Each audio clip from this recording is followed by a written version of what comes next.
ప్రపంచ చమురు మార్కెట్కు అత్యంత కీలకమైన హర్ముజ్ జలసంధిని ఇరాన్ మూసేసింది.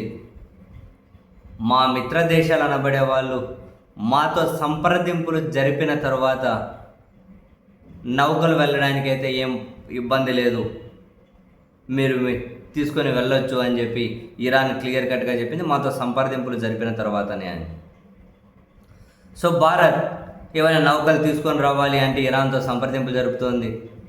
మన ప్రధాని కూడా ఏకంగా ఇరాన్ ప్రెసిడెంట్తో మాట్లాడారు.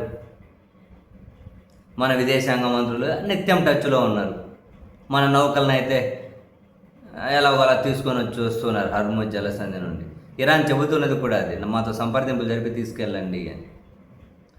మరొక వైపు పాకిస్తాన్, మాకు ఇరాన్ క్లోజు, అమెరికా కూడా క్లోజే, మీ చర్చలకు మేము మధ్యవర్తిత్వం ఇవ్వడానికి సిద్ధంగానే ఉన్నామని ఘనంగా ప్రకటించుకున్నారు. ఏమయ్యాయో కానీ ఇంక అటువంటి ప్రకటనలు ఏమీ నిజం కాలేదు.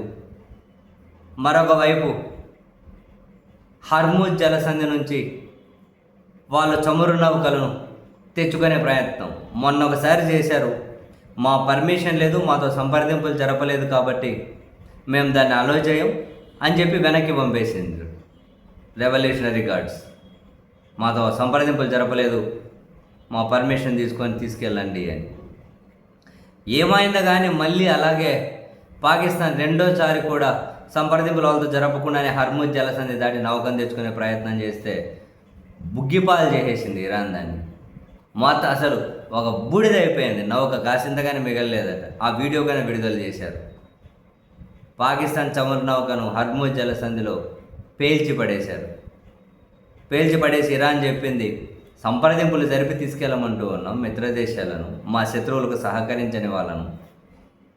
అలా జరగకుండా వెళ్తూ ఉంటే మా శత్రువులు మా మిత్రదేశాల జెండాలు పెట్టుకొని మోసంగా వెళ్తూ ఉన్నారు. ఆ మోసాన్ని అరికట్టడం కోసమే కదా మేము సంప్రదింపులు జరపమని చెబుతూ ఉన్నాం.